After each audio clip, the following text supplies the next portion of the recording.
নমস্কার বন্ধুরা, আজ আমি আপনাদের তৈরি করে দেখাবো গ্রাম বাংলার অত্যন্ত জনপ্রিয় একটি পদ, সর্ষে বাটা দিয়ে পুঁটি মাছের ঝাল। গরম ভাতের সাথে এই পদটি থাকলে আর যে কিছুই লাগে না। পুঁটি মাছ ছোট মাছদের মধ্যেও একটি অত্যন্ত জনপ্রিয় মাছ, তাই তার বিভিন্ন রকমের রেসিপি আমরা বাঙালিরা বানিয়েই থাকি বাড়িতে। আসুন আজকে দেখে নিই এই চটপট রেসিপিটা। প্রথমেই আমি এখানে 250 গ্রাম পুঁটি মাছ ভালো করে পরিষ্কার করে কেটে ধুয়ে নুন হলুদ মাখিয়ে রেখেছি। তারপর কড়াইতে তেল গরম করে এখানে পুঁটি মাছগুলো এক এক করে ছেড়ে দিয়েছি। পুঁটি মাছগুলো আমি একটু হালকা করে ভেজে নেব। আপনারা অবশ্যই মাথায় রাখবেন, যে কোনো ঝালের মাছ কিন্তু কড়া করে ভাজা যায় না। দেখুন বন্ধুরা, আমি এখানে মাছটা হালকা লাল লাল করে ভেজে নিয়েছি।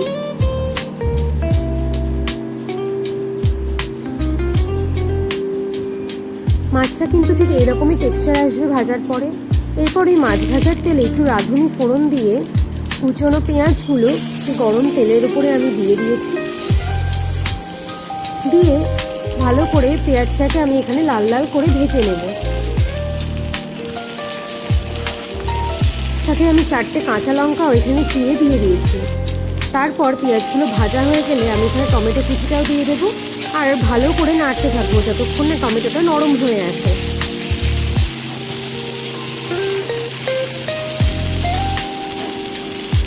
এরপর আস্তে আস্তে স্বাদ মতো লবণ,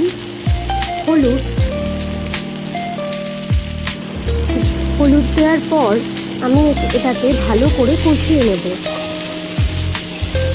টমেটোগুলো নরম হয়ে গেলে যখন মশলা থেকে তেল ছাড়তে শুরু করবে, সেই স্টেজে আমি এখানে একটু সর্ষে বাটা অ্যাড করে দেব। দেখুন বন্ধুরা, মশলা টেক্সচারটা যখনই এরকম আসবে তখনই কিন্তু আপনাদের সর্ষে বাটাটা অ্যাড করতে হবে। সর্ষে বাটাটা দেওয়ার পরে ভালো করে কিন্তু আমাদের কষিয়ে নিতে হবে। আপনাদের মাছের পরিমাণ যতটা, সেরকম পরিমাণেই আপনারা সর্ষে বাটাটা এখানে ব্যবহার করবেন, যেন অত্যাধিক তিতও না হয়ে যায়, আবার স্বাদও যেন দুর্দান্ত আসে। মশলা কষানো হয়ে যাওয়ার পর এই স্টেজে আমি জল দিয়ে দেব।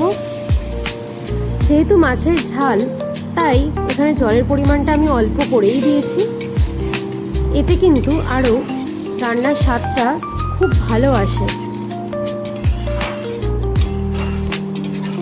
জলটা দেওয়ার পর ভালো করে আমি এভাবে মশলার সাথে মিশিয়ে নিয়েছি।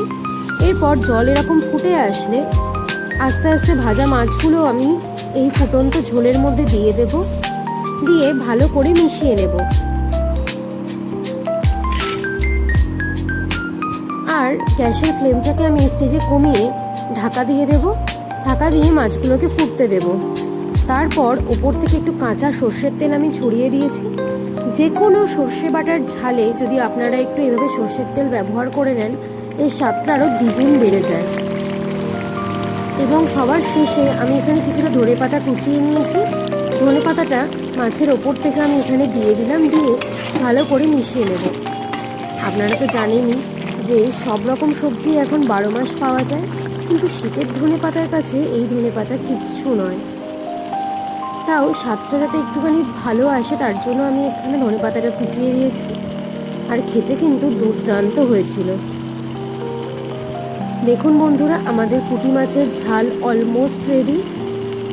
আপনারাও বাড়িতে এইভাবে বানিয়ে দেখুন, আর আমাকে কিন্তু কমেন্টে জানাতে ভুলবেন না কেমন হয়েছে। দেখুন বন্ধুরা, কতটা লোভনীয় হয়েছে মাছের ঝালটা। তো চটপট বাড়িতে বানিয়ে ফেলুন, আর গরম ভাতের সাথে খেয়ে আমাকে কমেন্টে জানান যে আপনাদের কেমন লাগলো এই পুঁটি মাছের ঝাল। আমি আবারও চলে আসবো নতুন একটি রেসিপি নিয়ে। টাটা।